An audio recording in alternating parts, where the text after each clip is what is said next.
Okay, सो हम देख रहे हैं nature and functions of the state, जिसमें हम आ चुके हैं मार्क्सिस्ट पर्सपेक्टिव पे। मार्क्सिस्ट पर्सपेक्टिव जो है वो कार्ल मार्क्स ने दी है। बड़े फेमस फिलोसफर रहे हैं हमेशा से। इन्होंने अलग अलग थियरीज़ पे बहुत सारी बातें की है, खासकर सोशलिस्ट थियरी दी है जो हम यहाँ पे पढ़ने जा रहे हैं। क्या है मार्क्सिस्ट पर्सपेक्टिव?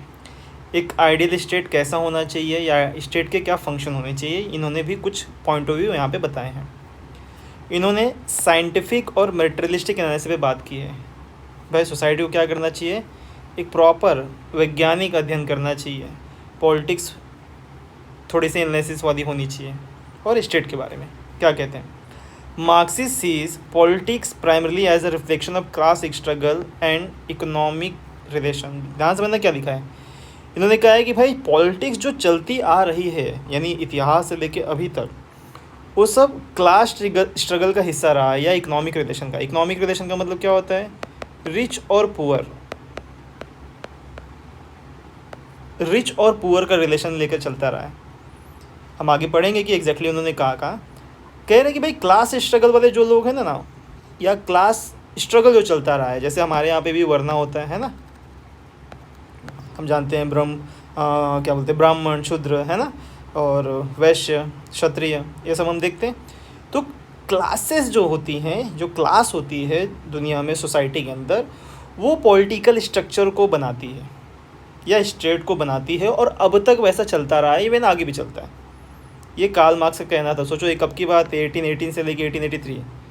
ऐसे समय पे जहाँ पे रिच, ताकतवर, इकोनॉमिकली स्ट्रॉन्ग लोगों का हमेशा से राज रहा। और ये बात हमेशा से देखा जा गया है। मतलब जब से तुम देखोगे, जब से तुम हिस्ट्री जानते हो, जब से भी हम चीज़ें जानते हैं, मेसोपोटामिया से लेके अब तक, हमने हमेशा देखा, क्या देखा, कि जो रिच है या अपर क्लास है ना, हायर क्लास है, हमेशा उसने ही पॉलिटिकल स्ट्रक्चर को शेप किया है और उनके हिसाब से ही शेप होता आया है।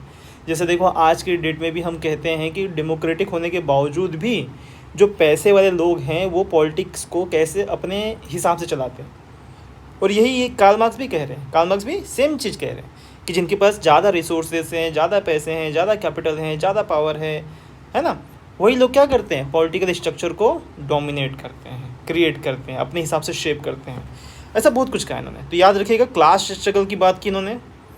किसकी बात की जी? क्लास स्ट्रगल की बात की है और इकोनॉमिक रिलेशन की बात की है, जो हमें पॉलिटिक्स के अंदर नज़र आती है। क्या कहते हैं की points of the Marxist perspective? क्या क्या की पॉइंट है? इन्होंने एक बात कही है, हिस्टोरिकल मेटेरियलिज्म। ध्यान से देखना, यहाँ पे मेटेरियलिज्म मतलब हिस्टोरिकल इकोनॉमिक्स कह सकते हो आप, है ना। क्या? All history is the history of class struggle. Yes, अगर तुम कितने भी पीछे जाओ और देखो तो हमेशा क्लास स्ट्रगल की हिस्ट्री रही है। Slave versus master, lord versus serf, capitalist versus worker, है ना। जो अमीर रहा है हमेशा से उसने डोमिनेट किया है। यहाँ पे लिखा है मटेरियल, यानी कि economic condition shape social and political institution. बिल्कुल सही बात है भाई। इकोनॉमिक कंडीशन स्टेट की कैसी है या इकोनॉमिक कंडीशन लोगों की कैसी है, उसी के हिसाब से सोशल और पॉलिटिकल इंस्टीट्यूशन बनाए जाते हैं, शेप किए जाते हैं। उनके रूल्स, रेगुलेशन, लॉज उस हिसाब से बनते हैं। जब मोनार्की थी, यानी राजा सिस्टम, रानी सिस्टम था, तब क्या होता था? राजा जैसा चाहेगा वैसा होगा, कोई लॉ नहीं, कोई रूल नहीं, कोई डेमोक्रेसी नहीं, क्योंकि राजा ताकतवर हुआ करता था। जब हम रोमन एम्पायर के बारे में पढ़ते हैं, 3 कॉन्टिनेंट्स में फैला हुआ रोमन एम्पायर, तो हम देखते हैं उसमें कितनी ज़्यादा स्लेवरी थी। यानी कि जो गुलाम है वो खरीदे और बेचे जाते थे बड़े बड़े लेवल पर। यानी जो पैसे वाले थे वो डोमिनेट करते थे, सिंपल है।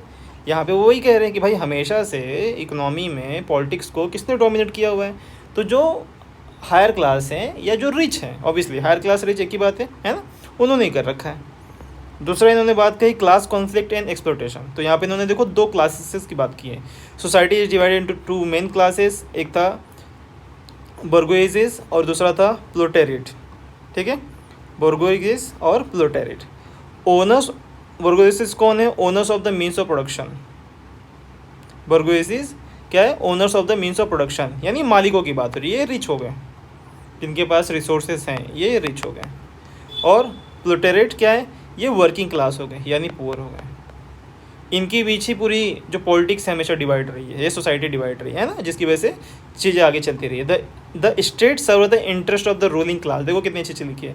स्टेट जो राज्य, जिस राज्य की हम बात कर रहे हैं, राज्य हमेशा किसके हिसाब से चलता रहा है? रूलिंग क्लास के हिसाब से चलता रहा है, bye maintaining this system of exploitation.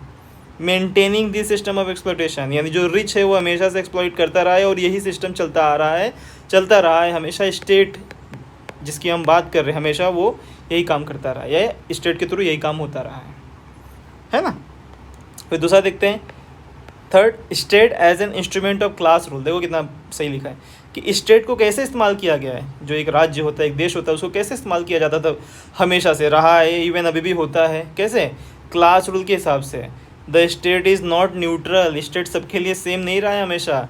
It is a tool of operation use by the ruling class to suppress the working class. देखो कितनी अजीब चीज़ लिखी है ना, कि भाई स्टेट को एक टूल की तरह इस्तेमाल किया हमेशा, ऑपरेस करने के लिए, सप्रेस करने के लिए। किसको? वर्किंग क्लास को। किसके द्वारा? रूलिंग क्लास के द्वारा। जो हमेशा जो रूल करता रहा है हमेशा उसने क्या किया? वर्किंग क्लास को यानी लेबर क्लास को क्या किया? हमेशा से दबाया है। लॉ, पुलिस, आर्मी, ब्यूरोक्रेसी, सब कैपिटलिस्ट इंटरेस्ट। देखो कितना बढ़िया लिखा है, सब कैपिटलिस्ट इंटरेस्ट। अगर हम रोमन एम्पायर, उसके अलावा भी और भी कोई एम्पायर्स के बारे में बात करें तो हम क्या देखते हैं उसमें कि जो लॉ है, जो पुलिस है, जो आर्मी है, जो ब्यूरोक्रेसी है, हमेशा किसके लिए काम करते रही हैं? अमीरों के लिए। कैपिटलिस्ट का मतलब होता है जिनके पास रिसोर्सेस हैं उनके लिए काम करते रहिए, है ना। चौथा point, revolution and dictatorship of the proletariat. Proletariat का मतलब हमने पढ़ा जो वर्किंग क्लास होता है ना। यहाँ पे हमने देखा था वर्किंग क्लास क्या कह रहा है। देखो, political change occurs through revolution. Political change हमेशा रिवॉल्यूशन से आता है, यानी कि आंदोलन, है ना, आवाज़ उठाना। देश को आज़ादी कैसे मिली? धीरे धीरे थोड़ी मिली, आवाज़ उठाने से मिली है भाई। नहीं आवाज़ उठाते तो आज भी गुलाम होते हैं, है ना। तो यहाँ पे भी कह रहे हैं कि अगर आपको अपनी लाइफ को बदलना है, पॉलिटिकल चेंजेस लाना है, तो आपको रिवॉल्यूशन की ज़रूरत है, नॉट ग्रेजुअल रिफॉर्म। धीरे धीरे करके नहीं होगा, ठीक है। दूसरा, the working class must overthrow capitalism. देखो क्या लिखा है इन्होंने सजेशन दिया है कि जो वर्किंग क्लास है, जो लेबर क्लास है, दबे कुछ लोग हैं, हमेशा को उनको क्या करना चाहिए? कैपिटलिज्म को ओवरथ्रो करना चाहिए, फेंक देना चाहिए या उससे आगे जाना चाहिए। And establish a socialist state. और क्या इस्टेब्लिश करना चाहिए? Socialist state. अब ध्यान समझना, कैपिटलिस्ट स्टेट क्या होता है, सोशलिस्ट स्टेट क्या होता है, मैंने पहले ही बताया। सोशलिस्ट स्टेट वो स्टेट होता है जहाँ पे सारे रिसोर्सेस पे सभी लोगों का हक होता है जो उस स्टेट में या देश में रहता है, कंट्री में रहता है। वहाँ पे सारे रिसोर्सेज किसके होते हैं? सरकार के अंडर में होते हैं, यानी वो सभी के होते हैं, पूरे पब्लिक के होते हैं, हर किसी के होते हैं। सबको समान इक्वल इनकम होती है, सबकी ज़मीनें सेम होती हैं, सबको प्रोडक्ट लगभग लगभग सेम मिलता है। ये कॉन्सेप्ट से सोशलिस्ट चलता है। जबकि कैपिटलिज्म का मतलब क्या है? कैपिटलिज्म चलता है मार्केट के हिसाब से। मार्केट का मतलब डिमांड और सप्लाई। व्हाट इज़ डिमांड और सप्लाई? कि भाई कौन क्या बनाना चाहता है और कौन क्या ख़रीदना चाहता है, इसके हिसाब से दुनिया चलती है। जो रिसोर्सेज है वो ओनरशिप, प्राइवेट ओनरशिप पे चलते हैं, यानी वहाँ पे अडानी अंबानी टाइप के लोग होते हैं जिनके पास बहुत भर भर के पैसा होता है, यानी जहाँ पे अमीरी और गरीबी होती है। कैपिटलिज्म का एक और क्या बोलते हैं थॉट चलता है, एक बात चलती है यहाँ पे, सर्वाइवल ऑफ द फिटेस्ट। एक वर्ड आता है, सर्वाइवल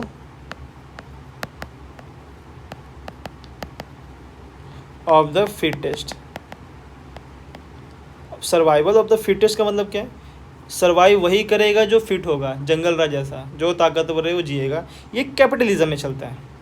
और वही तो बात करते आ रहे कि हमेशा से कार्ल मार्क्स यही तो कह रहे कि हमेशा से दुनिया में क्या रहा है? कैपिटलिज्म टाइप की चीज़ रही है, जो कि नहीं होनी चाहिए, है ना। उसके बाद क्या लिखा है? Withering away of the state. अब आगे क्या होना चाहिए?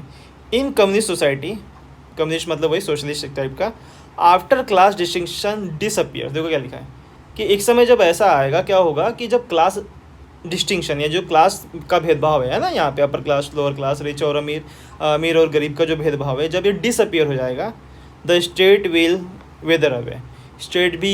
स्टेट नाम की कोई कॉन्सेप्ट नहीं बचेगी। फिर कहने का मतलब है कि ना बॉर्डर होंगे, ना देश जैसा कोई कॉन्सेप्ट होगा, है ना। सब लोग एक जैसे हैं, सबके पास सेम रिसोर्सेस हैं, सब लोग हंसी खुशी से जी रहे हैं, कोई अपर और कोई लोअर क्लास नहीं है, किसी को दबाया नहीं जा रहा है, ऐसा स्टेट हो जाएगा।